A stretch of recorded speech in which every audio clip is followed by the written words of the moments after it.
education frameworks. And so the one of the reasons I've been doing this is I think that I'm getting tasked to think about online learning, hybrid learning, how we've been, if we're trying to do new programs for non-traditional educational audiences, how are we going to do those things? And the way that I always try and solve those sorts of problems is go to first principles and say, okay, if we're doing hybrid education, then how are we describing education? What are the first principles around that? Build a framework, and then I think we can start to build examples of how we actually do this in a coherent fashion. So I'm gonna, let me go here, and hopefully you're seeing a deck, and then I will go into slideshow mode. Maybe it will go into slideshow mode. All right. Are you all seeing the correct deck? Yeah. All right. Perfect. Yes. So some of you may recall at a previous conclave, I threw this up as sort of a what could an ecosystem look like if Rand wants to be in the business of trying to educate people on emerging tech, and emerging is in parentheses because I think it's not just new shiny tech like AI, but it's existing tech that's being dual used or is being used in different ways. And so the tech applications and implications stream in the PhD program was one version of trying to get at that. That's sort of our first. It's interesting that we're up in the upper right-hand corner for sort of our first prototype on this, but that's okay. But we've talked previously about, okay, what is a master's a way to provide a lower footprint, not requiring as much resources on all sides, engagement to train up people. And then there's this concept of certificate programs and micro certificates, and then just informal education. And one of the things that I broached when Jason was in the room was the idea that we start RAND sourcing content that's free to the public on a YouTube channel, short explainer videos. And so this is sort of what I think is a reasonable model for an ecosystem. So then if that's the model for the ecosystem, then it's okay, how do we start to fill that out? We already know how to do the PhD program. We are, hopefully for the students on the call, you got your link to get feedback on the streams. So we're always iterating the programs we have as we think about programs that we might have down the road. So I present my framework, and this was the deck that I spent about 5 days on and off and then vaporized and then had to recreate. And anyone who's ever had to do that, I think everyone has the same experience with when you start to recreate it, you think that it's nowhere near as good as the first one that you made. And I've had some discussion, and that may be selective memory at play. But anyway, so if you have learning, then, and this borrows heavily from military training, but I think this also fits into a lot of the educational pedagogical models, that you need to identify learning objectives. And actually, we've done that for the program. We've done that for courses. The syllabi for the courses that I teach explicitly call out what our learning objectives are.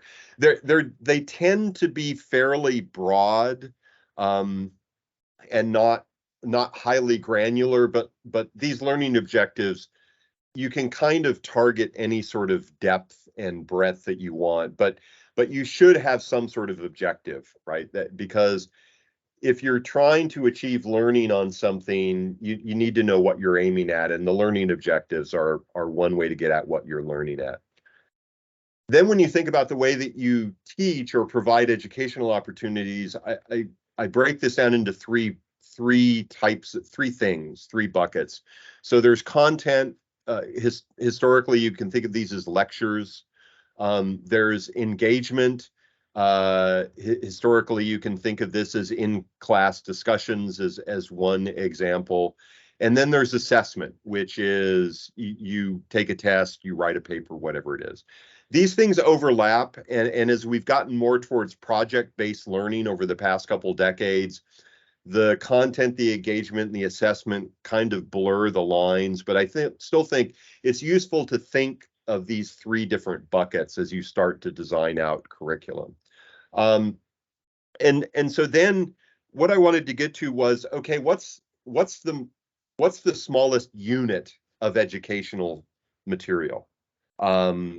So module is a convenient word. It means different things to different people. In this case, this is kind of, for me, the atomic educational unit. So traditionally, you could think of this as a class meeting. It could be a lecture. It could be a subset of a class meeting. So for instance, if I were teaching organic chemistry, I might in one lecture cover SN1 and SN2 reactions because they're related, but I could imagine that there would be an SN1 module, there would be an SN2 module. So this is an attempt to get down to what's the atomic unit of education. And for each of these modules, you need to think about the content, you need to think about the engagement, and you need to think about the assessment. You don't necessarily have to do all of those things in the module, but I think if you're designing a module, you need to keep these things in mind because at some point you're going to need to do all three of these things.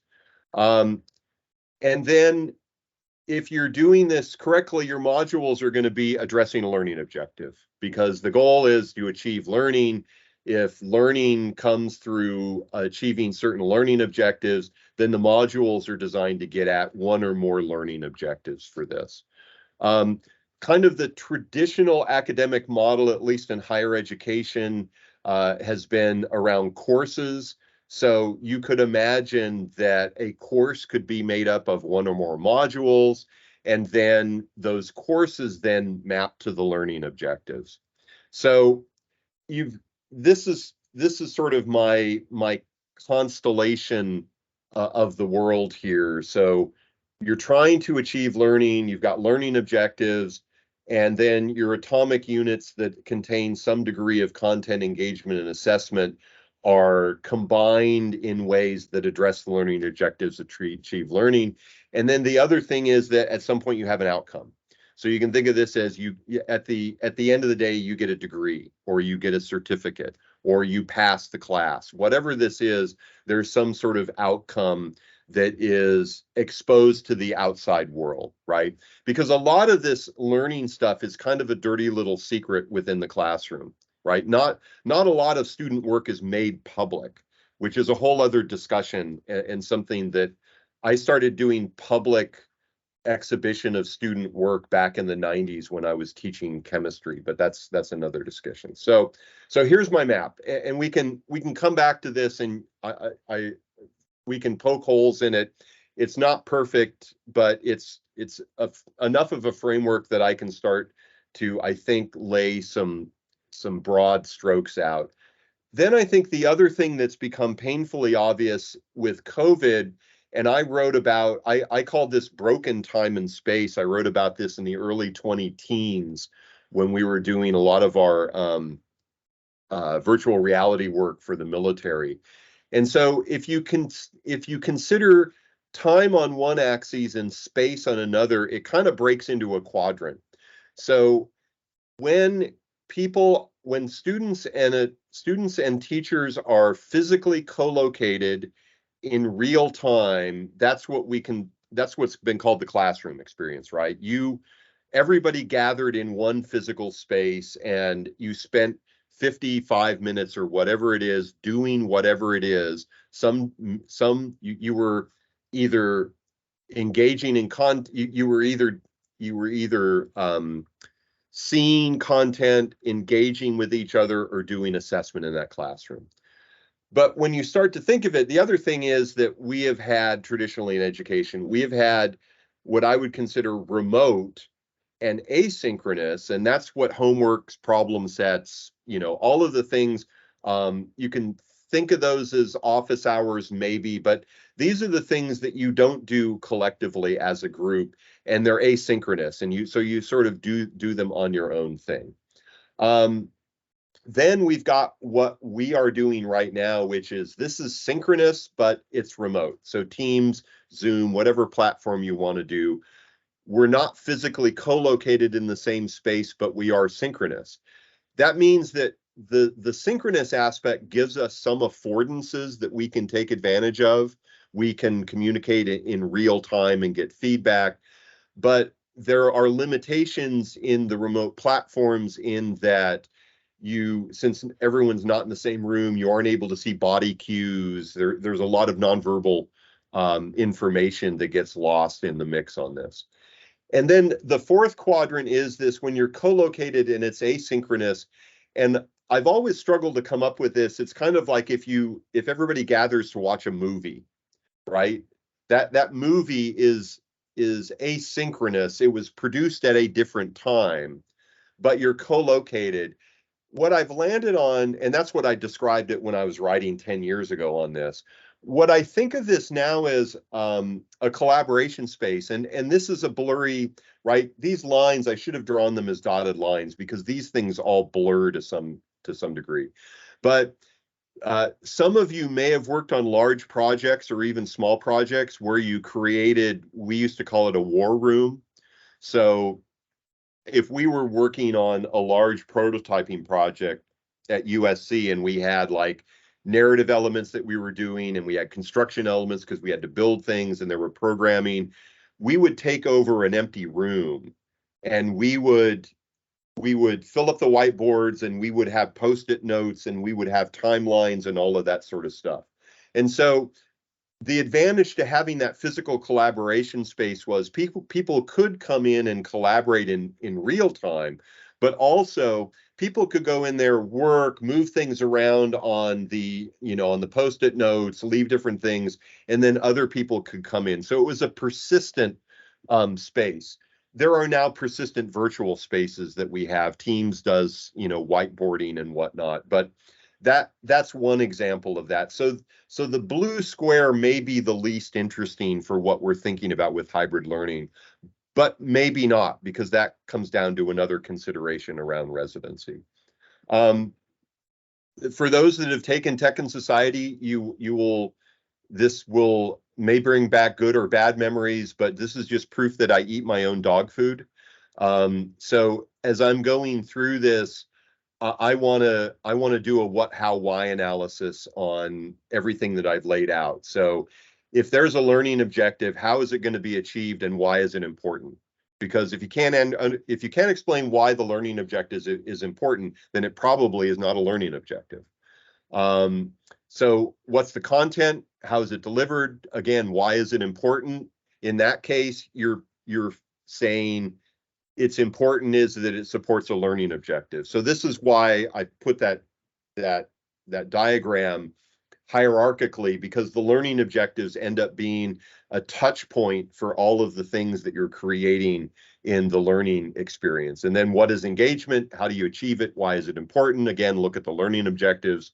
What's the assessment? How is it achieved? Why is it important? We're back to learning objectives. And then for the outcome, that one's a little bit different because this is going to be market driven. So do the students need a degree at the end of the day? Is that something that they will need in order to get success down the road? Will they need a formal certificate? Will they need an informal certificate, or will it be enough that they have just completed the experience? So I think those things all lead you down slightly different paths for the way that you design your content and your educational experience. So if the modules are the atomic unit and content, engagement, and assessment are our three buckets, now it's okay, what are the parameters that we have to worry about when we start to build these modules out?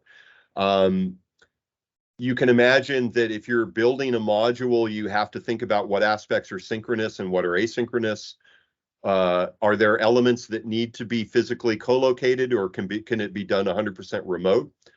There are different models, and this is this is actually where I'm stealing from the art world. Art schools have accredited MFA programs that are called low residency models, which is where the students are working wherever they live, and then they will come onto campus for a short period of time, maybe a summer, maybe a 2-week intensive, whatever it is. So you can imagine that there's a spectrum of residency models that can go into the programs, but also in potentially into the modules. Um, is this information going to be made to available to the public, or is this just for students who have enrolled in the school? Is this material going to be made available for free, or do students have to pay for it? Getting to the outcomes question, is this informal learning? So it's a YouTube video and people watch it and they may leave a comment or something, but that's it. Or is there an imprimatur that really is needed, right? Does it need to be accredited? Is there a degree that's granted? You need to be, I mean, this, in a perfect world, this doesn't fall into being critically important for a lot of the modules, but as you start to think more broadly, you have to think about how are we going to get students for this? Who are the students, the potential students for this? So how do we recruit? How do we market this? What are the, if the students are paying, what do the fee structures look like? What does student support look like? And then if we're building this program, we have to think about costs. And this is something that oftentimes gets lost in the mix because there's a lot of enthusiasm to create things, but then how you do sustainment and how you administer those programs, those have very real costs. And so if you don't figure though, if you're thinking about costs and all you look at is, for instance, in Rand's case, well, we gave 10 days of PPT coverage for someone to make a module. That's only the beginning of the story, because now that module is going to need to be delivered, it's going to need to be sustained, and those have costs that are associated with them. So we've got a couple of things, prototypes that are in various states of being. So Tech and Society is it's a required course for all students. I've evolved this class every quarter. It started out and it remains to be a maker critique model that is inherently modular in the way that it's designed. The changes that I've done for this year is I've folded in a generative AI component to this. So I've tried to make this, it's basically all of the maker stuff is asynchronous, the critique is synchronous. And so what I'm experimenting with now is changing that model up a little bit, and seeing how I can change the differentiation between what happens synchronously and what happens asynchronously. For those that were in Tech and Narrative Lab residency this summer, we had a special guest student, Phil Armour. So Phil was sitting in, and he used this as an opportunity to actually prototype a module that's part of understanding economic systems. And so, and he presented that earlier this week. And so the students were guinea pigs, and I was the perfect guinea pig because I've never taken an econ class in my life. So what he did was he created like a 10-minute video, and he created a homework assignment, and there was a generative AI part of the homework assignment. And so what the way that we worked through the prototype was, he asked people to watch the video and walk through the homework assignment before. So that's an asynchronous activity. Then the class time, the synchronous, was basically him going through and saying, okay, well, if you watch the video and you work through the homework, now we can do a deeper dive into this. And he was looking at traffic congestion and the idea of inelastic versus elastic demands. And so I think Phil found it actually really useful. It was because he got to try a different way to structure a module that would be within a class. And then the one that's that's just percolating right now. So Carter Price had taught a class called AI for Policymakers, and then we've been talking for the last couple of months about trying to do that for an outside audience for decision makers. So not an internal course, but an outward facing. John Vahedi has gotten involved and is very interested. And then it turns out the sort of RFI saying, hey, we're thinking about trying to build this course. Who's interested? That was sent out to the AI study circle, and like a dozen people have come back. So this may end up being a really interesting RAND sourced as opposed to crowdsourced, a RAND source course that will be designed for the public. And we're still working through, this is where it comes back to, we have to now work through all of these parameters for that course. So it will be made up of multiple modules. So we have to think about for each of those modules, what's the content, what's the engagement, what's the assessment, and then we have to figure out some of these other parameters. So that's where I am now. Mo. Yeah, I see there are like two things mainly when we want to assess the outcome is one is like a skill-based something like people can use when they graduate, or it's like it's something that is knowledge-based. I mean, I know something, but I don't have that technical ability to do something. I mean, there are two different things. And for me, for example, like an individual like me, this is like a more skill driven. I say, okay, I'm taking a class. This is like what I'm going to learn that I can use on a different project, on workplace, on whatever. So here is like I see that yeah, like this is how you balance the two. Is like between a skill and knowledge and critical thinking to think deeply about these issues. And even if it's critical thinking, how we can turn it into a skill itself.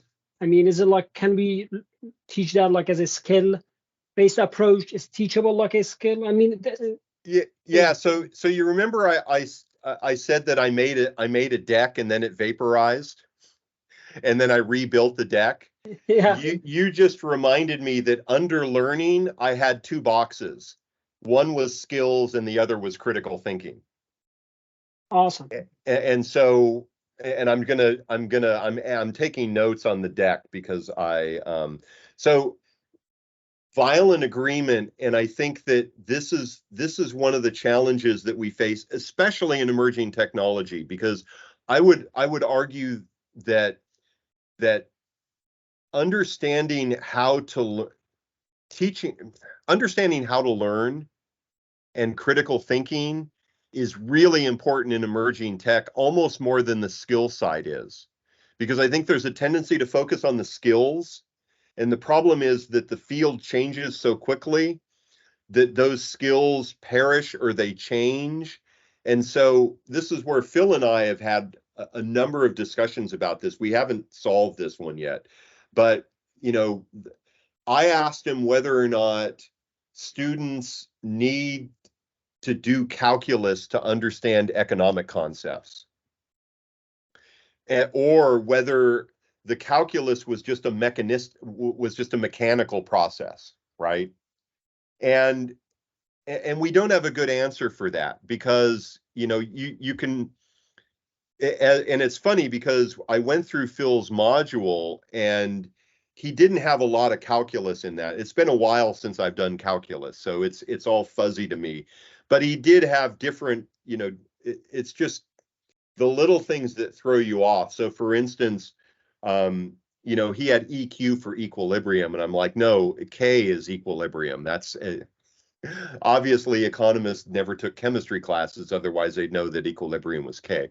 But so this whole idea of, do you have to learn mechanical skills in order to understand conceptual skills? Yeah, see, Carlos, this is the problem. It's totally different languages between fields. So what are the mechanical skills, what are the conceptual skills, and what do you need to get to the conceptual skills, I think is an open question for all fields.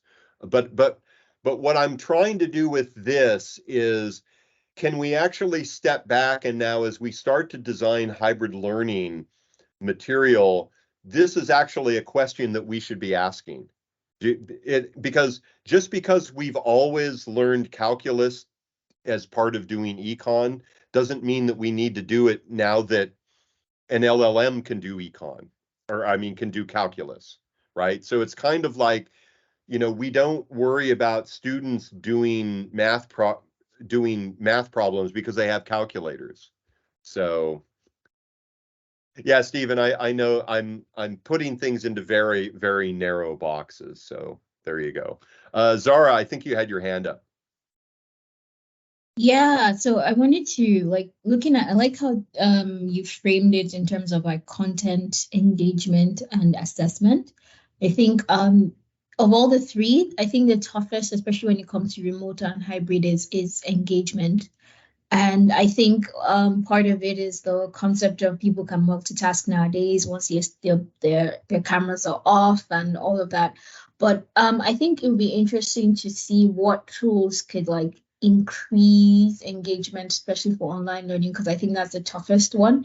And the second thing is it a generational thing? Like because we grew up in like a classroom learning, adapting to this is more difficult. And if kids grow up with online learning, it may not be so much more, it may be easier for them to dig into that. So I just thought I think engagement is key and it's the most difficult, especially for collaborative learning, like discussions, all of that. I've had like a physical discussion and an online one, and the physical one is always better.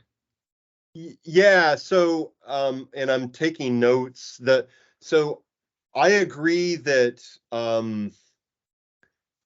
I think there's a spectrum of engagement, right? So I would argue that if I put a video on YouTube and someone watches it and makes a comment on the video, and if I, as the video creator, respond to that content, that's engagement, right?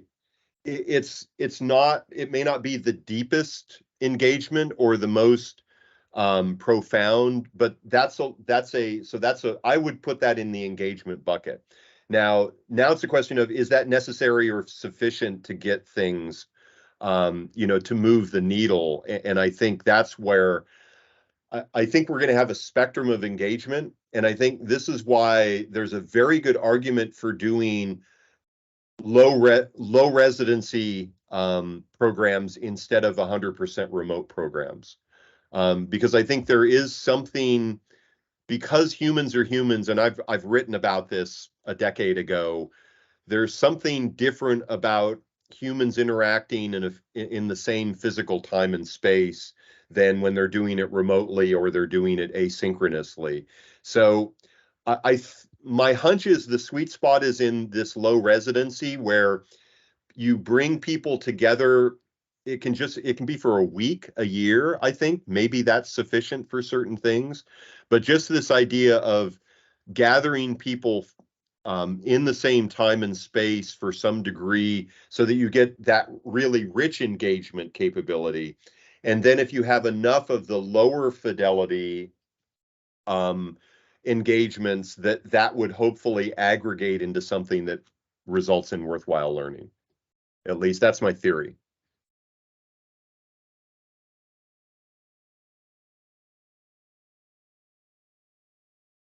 I just dropped in from outer space from another meeting, so sorry to have missed the previous half hour. But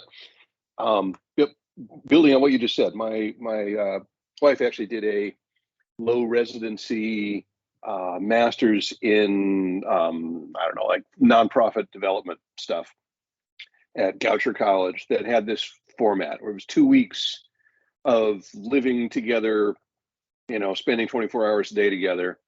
And they actually did manage to build a pretty functional cohort. And I've actually tried to argue that we should replicate that at Rand as we consider, well, as we deal with the fact that people aren't going to come back to the building. And it would be amazing if every project started with a 3-day onsite where you came together in a RAND conference center and spent a few days together really scoping the project, but also having dinner together, talking about things other than the project, getting to really build some trust, and then go work on it more remotely. That does seem like a strong model to me.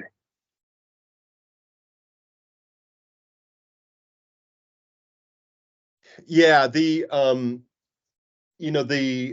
low residency model. So my wife is right now, she got asked to be a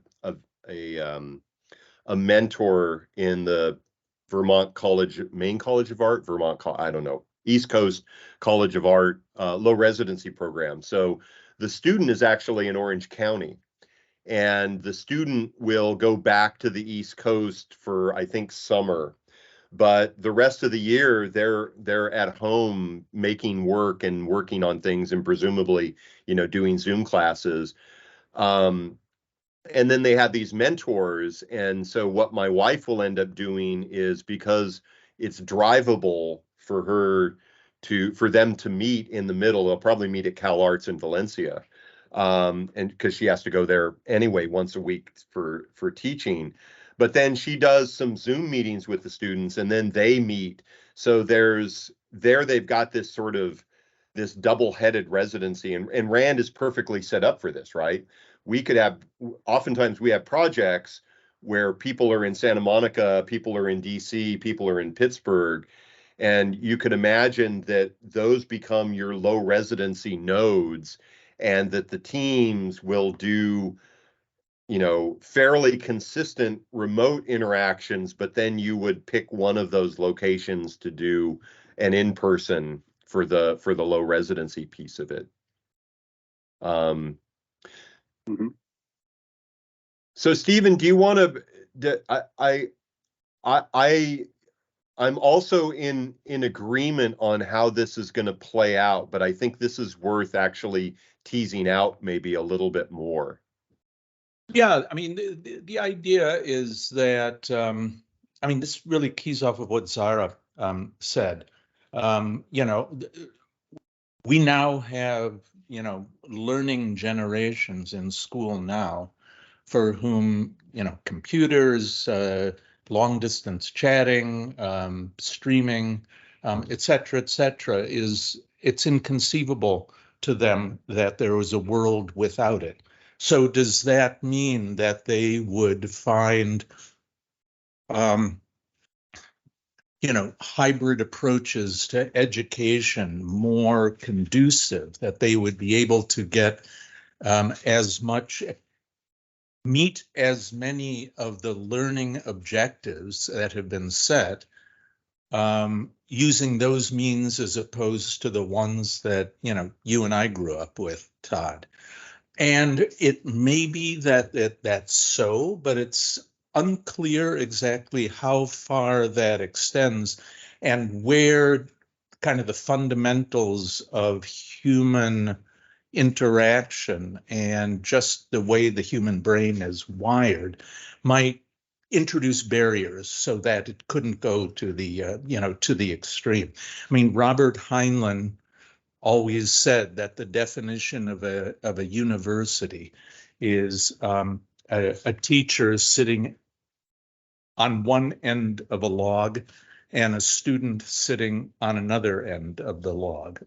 And that's the essence of what goes on at a university. To what extent is that proximity required? To what extent is the full bandwidth of communication, not just verbal communication, but communication in terms of posture and body attitude and so on? How much of that is necessary to the learning experience?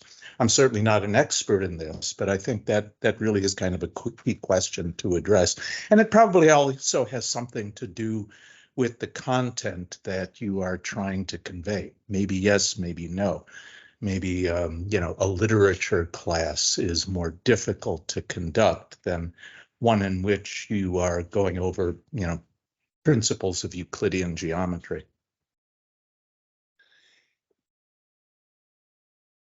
Yeah, the, yeah. Go ahead, oh, Tim. yeah, just I wonder also how much. I mean, there's the gesture, the body language. There's also the outside of the topic stuff that I feel like is so important for building kind of to the extent that what we're learning is to be like other people, to kind of acquire parts of their personality. You know, something I've always thought when I get into a new field is how do I make jokes? How can I see something funny in this field? And once you kind of got that, you're on the right wavelength. And I felt like for Rand work, it's actually the personal interactions I've had with people that often really strengthen my work interactions with them. And one problem with these virtual communication methods is they're too efficient, and we never, we get 2 minutes at the beginning of a meeting maybe, but for the most part, we're all focused. We're in the meeting and then we're gone. Where in a real environment, we do see each other outside of the context of the thing we're trying to do, and I think there probably is communication that happens there that's important. So one thing, and I added this back onto my slide, along with the skills versus critical thinking being underneath learning, as those are kind of two sides of the coin. The other piece of this is socialization, which I've often argued that's probably what traditional educational experience was most important to do, especially as we went into digital. It was far easier and quicker for me to look something up on Wikipedia than have a teacher describe that sort of thing. But the whole issue around socialization is so critical because humans are human and they're not machines and networks. So that's another piece. And I dropped a link to just a short piece that I wrote a long time ago about uncanny valleys. And I think there are the uncanny valley, for those that don't know the concept, it's usually used around animation or robotics, where as a robot gets more and more lifelike appearing, humans view that as being more and more human until it reaches this point where it kind of gets into creepy. So the movie Polar Express is the canonical example of those characters. They were close to lifelike, but they were in this uncanny valley where it just creeped people out, and so it completely breaks the experience. And I've argued that we have uncanny valleys for all of our senses. So it's not just what we see, it's what we hear, it's what we taste, it's what we smell, it's what we touch. And the problem here in these virtual environments is that right now I have a low bandwidth visual. Right now I have a very low bandwidth visual right now because I'm seeing still shots of everyone here. And then I have a zero bandwidth haptics, zero bandwidth smell and taste, which is not that I'm smelling and tasting people, but there's when you're sharing the same space, there are elements to that space that are a part of the shared experience that you have. And then the sound is, yeah. Go ahead, Stephen. No, I'm sorry, I didn't mean to cut you off, Todd. No, I was out of my uncanny valley at that point. So, I mean, going back to Tim's point, there are, part of education, like painting, especially watercolor painting, consists of kind of happy accidents. I've always felt sorry for people who kind of went to European universities where the libraries are on the European plan, where you most routinely fill out a charge slip and then somebody goes back to the stacks and brings you a book, as opposed to what I associate, at least, in all of my educational experiences, with the American plan of a university library, where the user goes back to the stacks and kind of has to locate her or his book. on the way of doing that, you look at the book that's just to the left or to the right of the one that you sought, and you discover something you never knew existed. Or, completely in a different section that you just happen to be passing through in order to get to your book. I suspect that it would be more difficult to reproduce that kind of happy accident cross product across people and different perspectives, different experiences that can be elicited in the course of the interaction that I think could be more easily elicited in the interaction between, a student and a teacher, or a group of students and a teacher kind of sharing, in the same space. I may be wrong about that, but it occurs to me that there is, beyond skills and beyond critical thinking, there's a third thing that comes from education, and I've always been struck by this. I mean, even when I was, kind of a kid at university, I would go listen to lectures from particular professors, because what I really wanted to get is and understand how they looked at the world. I mean, one of the things that education provides you, or ought to provide, is kind of a perspective, a framework, a way of comprehending the structure of the world and how different things fit together. That's why the joking is such a good indicator, I think. If you can make a good joke within a field, you get the perspective. Yes, that's exactly right. And it's particularly, confusing and frustrating when you're learning a new language, because you make a pun in the new language and people say, "Oh, no, what you meant to say was," they don't realize that you're that you have actually deliberately made the pun. At any rate, that's it from me.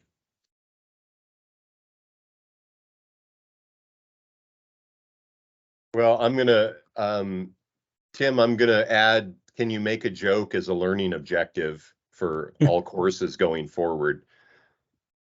It has to be funny in the field, right? Context, yeah. Like, I mean, I had a Shakespeare appropriate teacher who was not one of my favorite teachers, who made a lot of jokes, but they were not actually Shakespeare-based jokes. He was just kind of trying to be funny. Right, which was a waste of time, and that wasn't the point. It's not like it's a comedy show. Yeah. I remember my 8th grade algebra teacher, Mr. Nice, and I actually invoked him during residency this week, because he did everything on overheads, and this was in the mid 70s. And there was something when he had overheads he prepared, I always found that was worse because I could never keep up to take notes, right? If he was writing as he was talking, then I could track with my notes and whatnot. But Mr. Nice made math puns nonstop. And I think it's part of why I still remember his name, frankly. He's one of the few junior high school teachers' names that I remember. That is a memorable name.